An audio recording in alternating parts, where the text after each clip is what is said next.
We all know that luxury brands regularly hike up their prices, hoping to squeeze the most out of us, luxury shoppers, probably thinking that if you've been wanting and saving for a bag for years, a couple $100 spike is not going to make that much of a difference. If anything, it will probably make you want that piece even more, considering that it can actually increase its perceived value. But the question is, are we luxury lovers still willing to buy whatever is put in front of us as the latest and greatest piece, regardless of the price? Because if you ask me, I don't think so. I think things are changing, and I have seen a huge shift in both luxury lovers who have been around the block and also people who are brand new to this world of luxury and who are what the luxury world calls aspirational customers. I don't think luxury is what it used to be, so I thought this could be a fun topic to have a conversation about, this idea of traditional luxury customers being priced out of luxury or no longer willing to spend on luxury. And I wanted to share with you some beautiful pieces that I love the look and the idea of, but I think are ludicrously priced. And I really don't think that I would buy any one of these pieces, even if I won the lottery tomorrow.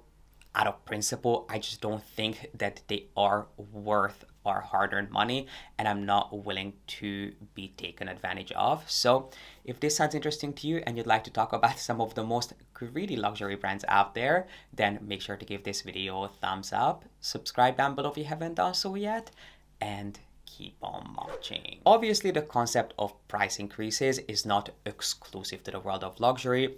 As time goes on, it's inevitable for prices to slowly spike due to inflation, the state of the economy, increased costs of labor, raw materials, and even transport means that prices will be adjusted accordingly. But what I think is shocking is how luxury brands have chosen to go about increasing their prices, mainly the speed with which their prices increased. Some of the stats suggest that the average price of luxury goods in Europe has increased by 52% since 2019, and brands like Chanel, Louis Vuitton, and Prada actually increased their prices on their core products by over 90% in just a few years. I cannot believe that some of these products have seen an over 90% increase in price. A good example of that is the Chanel Classic Flap, which, you know, it makes sense. If you pay more,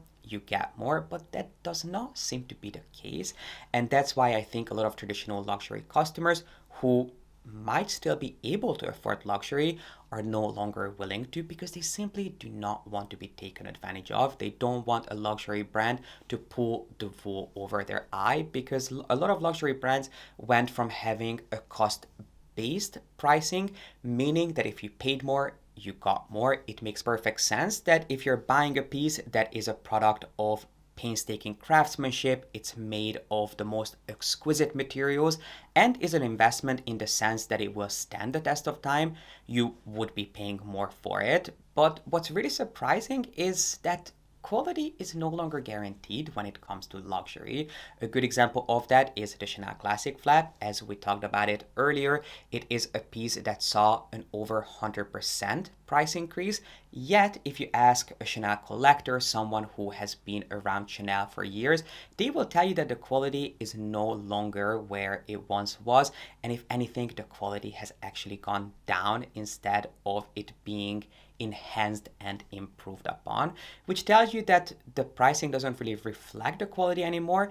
Instead, it's more of a value-based pricing, meaning that the prices are based on the perceived value of a product, and they're looking to see how much customers are willing to spend in order to get their hands on a piece that signals luxury, wealth, and success, which is a topic that we recently talked about. I did a video on some of the most popular luxury pieces that I do believe most people buy to show their success, which there is nothing wrong with. There is no judgment. I just wanted to point out that these pieces I don't think are the best things since sliced bread. So, you know, I don't think that the Chanel Classic Flap is justified when it comes to the pricing, or I should say the price of the Chanel Classic Flap is no longer justified because it's not backed up by quality, by exclusivity, and by timelessness. Because I do believe that if you are spending so much money on a piece, you should get something that is a little bit unique, that is special, and is something that you will not get tired of. Whereas the Chanel Classic Flap, perhaps because it's so iconic and it's so duped, I really don't think there's anything special about that at this point, which is why I think a lot of luxury customers who, as I said, might still be able to afford luxury are no longer willing to do so because they no longer get what they used to, not only in terms of quality, but also service and design. We all know that luxury shopping is not what it once was. It's a lot more about speed. You see queues in front of all the most exclusive luxury stores, which is anything but luxurious. And the products they offer are not nearly as exclusive and as special as they used to be. We are seeing a lot more commercial, more almost mass market pieces that are on one end of the spectrum, and then at the other end of the spectrum is ludicrously priced, incredibly highly priced pieces. And I feel like there's really not much in between when it comes to traditional luxury houses. And I think there is a reason why we are seeing this sort of juxtaposition and why we are seeing these two extremes. I think the reason we are seeing more and more brands coming out with these more commercialized, mass produced products or things that feel almost out of place. Like you see from Hermes a lot of these really simple t-shirts with embroideries or with prints next to their runway pieces. Or for example, Hermes coming out with a beauty line and all these brands coming out with fragrances. And that I believe is purely because they have priced out aspirational customers. There was a point in time when you could walk into Chanel or Hermes and you could pick up a piece of SLG, a piece of fashion accessory, if you were not at a point where you could afford a bag or you wanted to spend thousands of dollars on a bag, but you could buy a piece of the brand by buying an SLG or by buying something that gives you a piece of the brand without breaking the bank. But that's really no longer the case. Most aspirational customers have been priced out of luxury brands because you cannot really walk into Chanel and buy something for a few $100s. A piece of SLG these days pretty much starts at $1,000 and upwards. Silk scarves are hundreds and hundreds of dollars. So the only thing that you can really buy is a lipstick, a hand cream, maybe a body wash, or if you are willing to spend close to $1,000, yes, you might be able to buy a very basic, very simple, quite tacky t-shirt from Hermes, because leather goods are going to be out of your budget if your budget is $1,000, which is really quite shocking. And I feel it's very hard for luxury brands to go back from this. They pretty much painted themselves in the corner by increasing their prices so rapidly, because you cannot sell a bag for $6,000 one day and then turn around and reduce the price of that bag to $4,000 the next month just to get rid of it. Because yes, you might be able to sell out of that piece and get rid of it, but I can guarantee one thing: no serious luxury customer will then go back the next month and pay full price for luxury pieces, because it really, really damages the perceived value and the exclusivity of the brand. And customers will realize that, why would I pay full price for this piece when I know that eventually it will go down? So I feel like it is a hard position that luxury brands have put themselves in, and we know that luxury shopping has significantly slowed down, and I'm really not sure how they can come back from this. I mean, I think some of the things that they can do is they can start introducing pieces in canvas, which we're definitely seeing a lot more of. So introducing their classic iconic styles that were once available in leather, in canvas, or in smaller sizes, and justify lower prices by smaller sizes, especially considering that smaller bags are still incredibly popular. A lot of these brands are launching sort of diffusion lines, but within the brand, so lower price point pieces, just to keep the lights on, things that they can sell in mass. And it's quite interesting, and I'm really curious to see where the this sort of trend will take the world of luxury, because there's only so far you can take your prices. And yes, I'm sure there are people out there who are willing to buy pieces regardless of the price, but I think this idea that rich people or wealthy people don't care about money is not true. I think people do care about money, and most people do look at prices.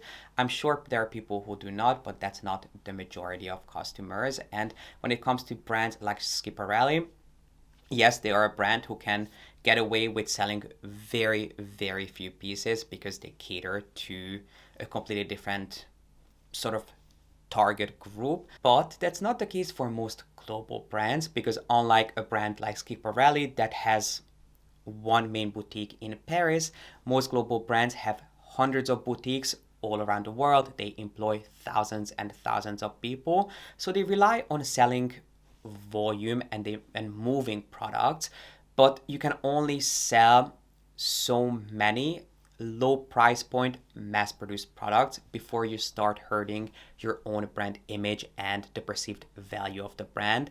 I think a brand that did a horrible job with this is Givenchy. Givenchy was once at the top, and then they got a little bit too comfortable and a little bit too greedy. They wanted to reach a completely new target audience, basically the masses, by introducing very simple lower price point t-shirts that were really obviously branded. And now look at the brand and where they are now. Most of their pieces end up on sale racks and in outlets. So it is a really, really tricky game to play, and some brands do it better than others. And by no means am I suggesting that brands should not increase their prices. As we discussed at the beginning of this video, it is really natural for prices to increase over time, but I think it should be done gradually. And if you're going to increase your prices, it is something that should be backed by quality, by service, and by the perceived value of the brand. And I am completely aware that here we're talking about non-essential pieces, so the price also has to include the marketing budget, and also demand will influence prices.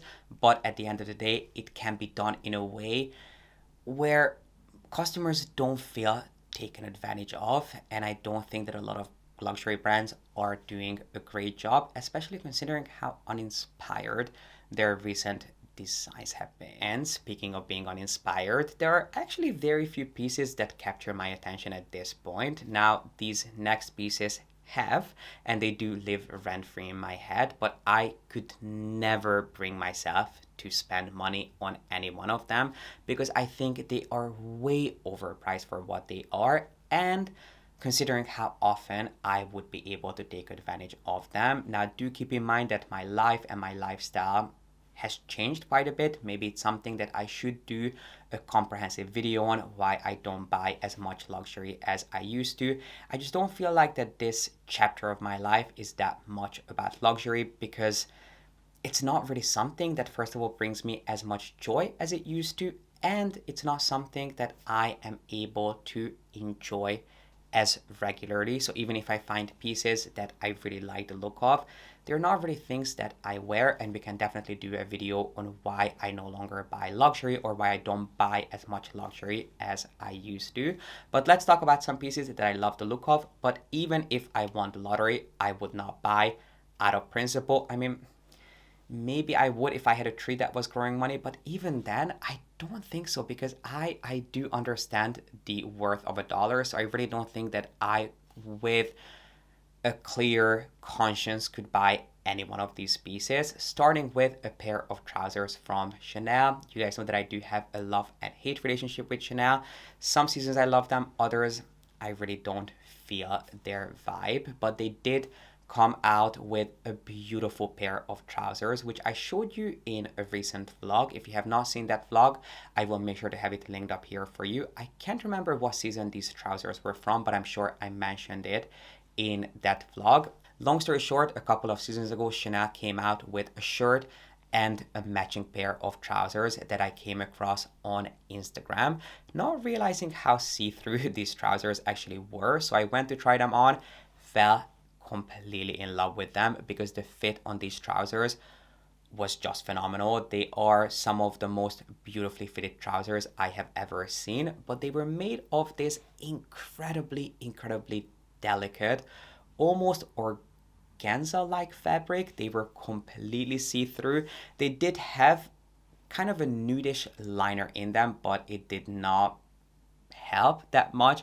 And because I didn't realize how see-through they were, I actually had white underwear on, which made it even more obvious how sheer the fabric was. Knowing what I know today, I would probably try them on with black underwear, which I actually think I have because I have gone back to Chanel since and I tried them on again. I was hoping that these pants would go into the sale, and I'm sure that they will eventually, but it does take Chanel, I think, a couple of seasons for them to put pieces in the sale, and usually their things ready to wear at least is reduced by 40%, but even with a 40% discount, I don't know if I would be able to buy these pants. And you might be wondering, why is that if you love them so much? The first reason is that they are insanely fragile, so much so that I was one of the first people to try on these pants and the belt part was already fraying. It is made of the thinnest, most delicate material, and if I'm spending so much money on a pair of trousers, I want to make sure that I am actually able to wear them often enough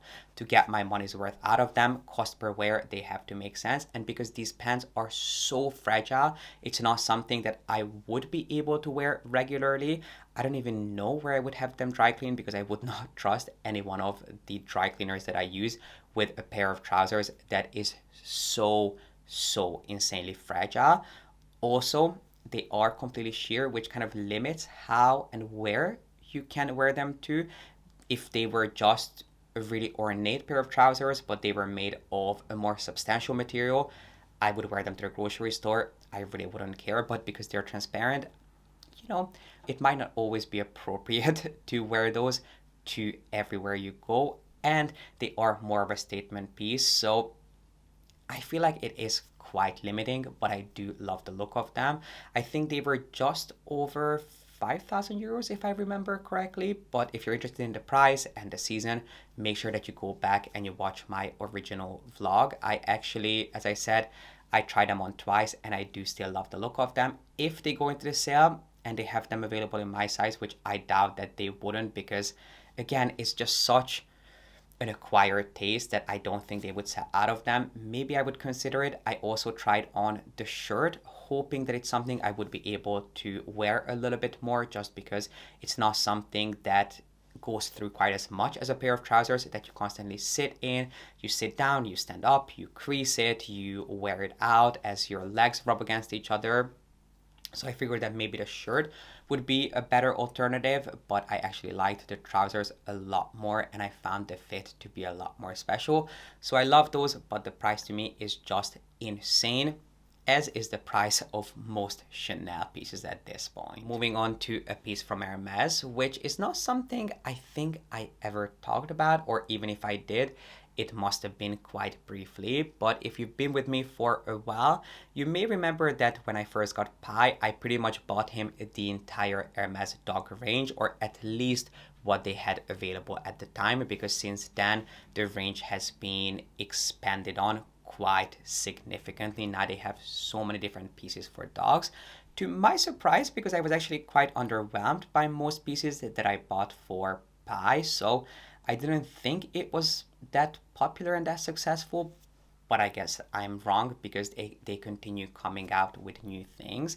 And at the beginning of last year, they came out with a new dog bed. The original range did have a dog bed, or more like a dog basket. It was a hard shell wooden basket with a little blanket inside, which to me did not look the most comfortable, so I did not even consider buying that for Pi. But at the beginning of last year, they came out with a fully handcrafted leather dog bed that I had on hold for a while. I went to look at it, chose not to buy it. Then Pi's other dad considered buying it, but he felt the exact same way. It was just way too overpriced for what it was. But if you have not seen this bed, Hermes came out with a leather dog bed in two different sizes, in large and medium, that is fully crafted from leather. Now, Hermes claims that it is waterproof and scratch resistant. I do not believe that, or at least not with a baby like mine who has an extremely sensitive tummy, and without going into details, let me just say that I do have to wash his bed quite regularly because he's a retriever, so he'll pick up a branch, he'll pick up a little plant, and if anything goes into his little tummy, it's going to end up in his bed sooner rather than later. So anyway, long story short, that might be an issue that's personal to me, but his bed is something that needs to be changed and washed quite regularly. Also, as most dogs, he will dig in his sleep. So before he finds his position at night, he will dig his bed, and it is a leather bed. So it's definitely not scratch resistant enough to withstand my little baby beast. Maybe if you have a smaller dog that is, just more of a lab pup, it is something that they could better take advantage of, but considering that it only comes in larger sizes, I don't think that would be the case. And this bed, I think, will set you back $5,500 in the larger size, which is an insane amount of money to spend on something that will genuinely not last, or I know that it would not last in my home. Let me know if you disagree. Let me know if your pup is extremely gentle with their things. I mean, my baby is a very gentle soul, but I know that it's not something that I would trust him with, especially considering that he's a lab, so he sheds a lot. But actually, shedding might not be that big of an issue. In fact, it might be easier to vacuum a leather bed compared to a bed that's made of some sort of a plush canvas material. So that might actually work better with this. But anyway, long story short, I did not feel like spending $5,500 on something that I know would simply not last, even though it is beautifully made. The leather is buttery soft. It does actually have a removable pillow inside, which is also just beautifully molded in the most buttery soft leather. It does feature the saddle stitching. It has a very subtle H stitched into the bed as well. So it is really like a piece of furniture that you would buy for your home rather than a dog bed. And if money is no object, maybe it's something you could consider buying, but just knowing my baby boy, I know it's not something that would last in my home. And if it doesn't last, $5,500 is just way too much money to spend. I usually advise people against buying designer jewelry in silver just because I don't think silver jewelry really lasts and holds up well. Especially, I know that with my body chemistry, silver turns in a matter of days. It oxidizes, it gets really just dirty and rusty looking, it chips, it scratches, and yes, considering that it is kind of a precious metal, you can have it polished, you can have it replated with platinum or rhodium depending on what the piece was originally plated in. But personally, I would much rather save my money and put it towards a solid gold piece, unless we are looking at a statement piece, because in the case of a statement piece, you're looking at a price difference of sometimes 10 times. And the perfect example of that is the Tiffany bone bracelet, which I don't want to say I recently discovered because it's a piece that I have loved from afar for years and years and years. Anytime someone asked me for a Tiffany recommendation, I always said the Tiffany bone collection designed by Elsa Peretti.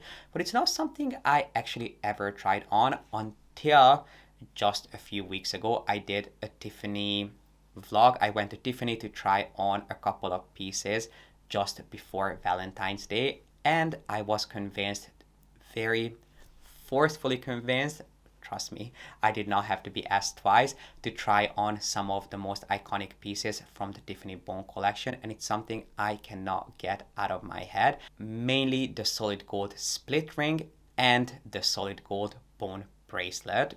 But the price difference between the silver and the gold version is just mind-blowing.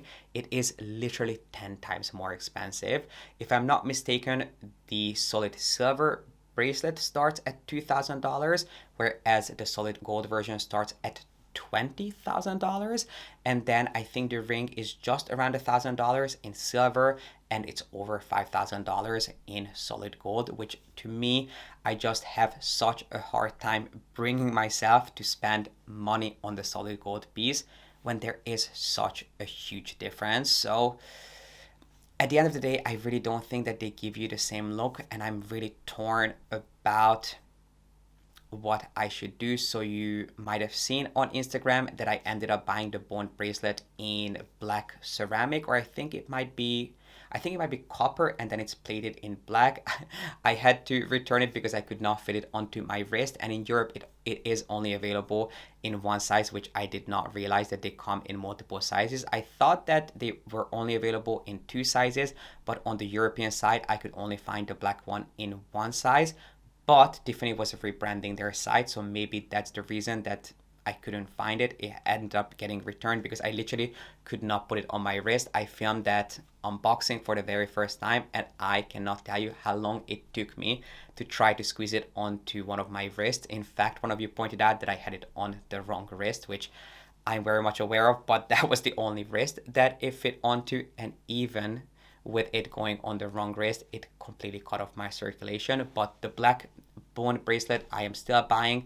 I'm either going to get it shipped to my friend's house and have it shipped to Europe from the States if I cannot get it on the site here, or I just go to the store and see if they could transfer it for me, because I do think that would be a good trial piece while I am trying to figure out what to do. But the solid yellow gold bone ring and bone bracelet are definitely on my radar. I do think that the bone bracelet in solid gold might be a little bit too feminine for me, and at $20,000 it is way too big of a risk to take. And I really tried to see if these pieces are available at auctions or on the pre-loved market, but they are really not around, which is not surprising. I think if you have one of these pieces, it is such a niche item to have in your collection, it's unlikely that you would want to get rid of, which is really what makes them so special. But the fact that the solid gold version is 10 times more expensive than the silver is definitely giving me some pause. Otherwise, there would be no doubt that I would go for the solid gold version. But just know that the bone collection, I think it's something that you'll hear me talk about plenty in the coming month. It feels like I have a mouthful of sand because I just took a sip of this and it had all the creatine settled at the bottom, which is not the greatest feeling, having this sandy thing on your teeth. But the show must go on, so let's move on to the next piece that you will not see me unbox, which is actually a piece from Dior. You may know that I used to be a huge fan of Dior ready to wear. I still love some of their core pieces. Sorry guys, this sandy thing is really distracting. Anyway, going back to Dior, I have not bought anything from Dior in quite a while because I really don't appreciate their new, more branded approach. A lot of their things are covered in brands. They are very colorful and in your face, but they still have some more traditional pieces that I really love the look of. And you know that Dior's quality is always reliable. They have this quarter zip, which I first looked at last year, and as soon as I felt it, I knew that it wasn't going to be a piece that will last in my collection. And for over, I think it is $6,500 for that much money, I do want to make sure that it is a piece that I can wear regularly, because that's the only way I can justify spending so much money on a single piece of ready to wear, if I know that it's something I'll be able to wear often enough to reduce its cost per wear. But it is similar to the Chanel trousers, is insanely delicate. It's made of this really widely woven cashmere material, which does make it heavenly soft. It is one of the plushest, softest, almost fluffy cashmere I have ever felt. But in real life, it almost looked like gauze. You know how you can almost see through gauze because it's woven so widely. The same goes for this sweater. The reason it is so fluffy and so airy is because there is so much air in between each individual cashmere fiber, which means that it will fray, it will pull. And also another thing that I have to say about this, you know how when your hair is static, when you go close to it with your hands, your hair will start lifting.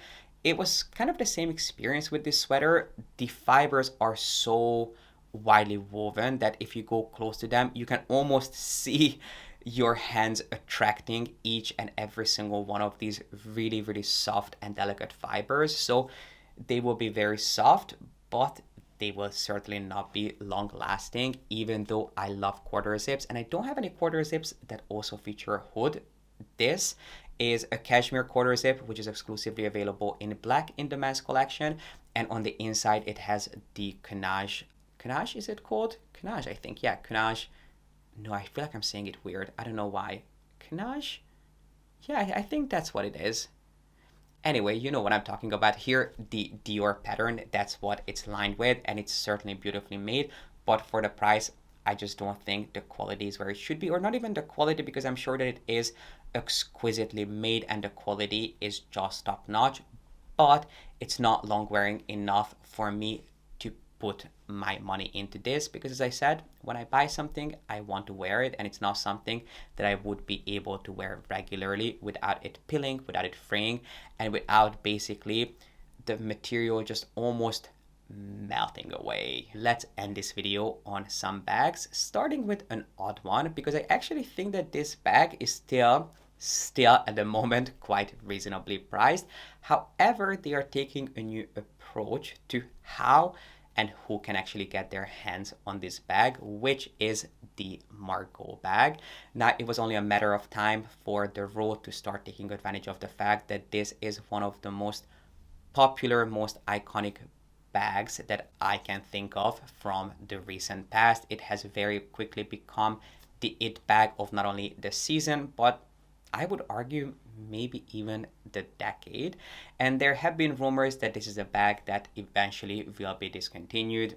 I was very doubtful of that rumor. I knew that it probably won't be discontinued. Instead, the rule will just be a little bit more exclusive about how these bags will be sold, and that seems to be the case. I believe it's been confirmed that the role will sell the Margot bag strictly at their own boutique, so you'll no longer be able to buy it from a third-party retailer, which was the case in the past, although they have definitely slowed down with selling Margot bags through other retailers. But it seems to be the case that from now on you have to go to one of the Rose boutiques to get a Margot bag, and you will have to have an existing relationship with the brand, similar to the approach that Hermes has when it comes to allocating their bags, or brands like Rolex. So it's not a brand new concept, it's not a new idea when it comes to luxury pieces, but that's what the Row is going to be doing when it comes to the Margot bag. And then last but not least, let's move on to two bags from Louis Vuitton, both of which are new to me. One is actually a newer launch. The other one, it's been hyped for quite a while for a good reason. But the first one is a bag that I recently talked about in a Louis Vuitton shopping vlog, which is a so-called Georges bag.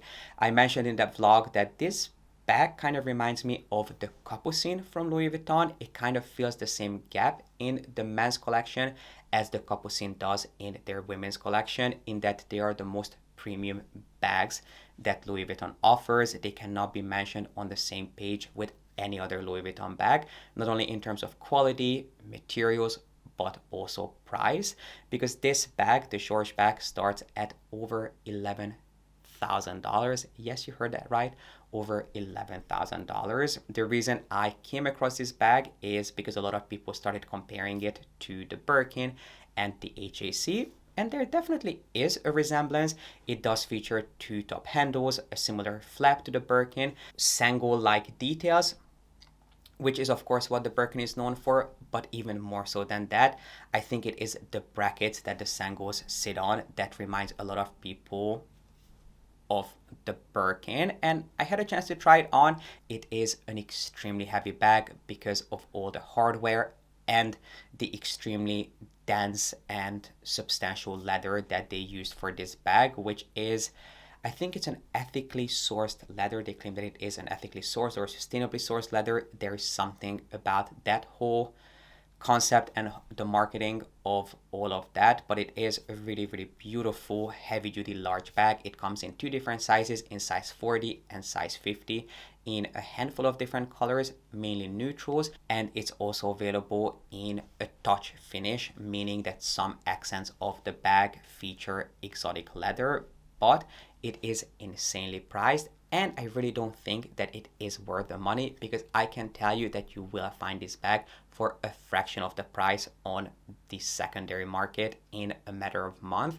In fact, I already found it on Fashion File for, I think, 30 to 40% off. And that's just the case when it comes to Louis Vuitton bags. They do not hold their value. But if you're a fan of Louis Vuitton, it's certainly a bag that I would keep my eyes out for on the pre-loved market, because it is really, really nicely made. The leather feels buttery soft, but really substantial. And unlike the Birkin, it does feature a removable shoulder strap, but keep in mind that it is a large and in charge bag, and it is quite heavy. So I don't think it's going to be everyone's cup of tea, but if you like a big bag, maybe for traveling, or if you're looking for a more refined alternative to a duffel bag, whether you're going to use this regularly to go to the gym, or as a work bag, or as a travel bag, this would be a beautiful piece to have in your arsenal, but please do not pay retail for it.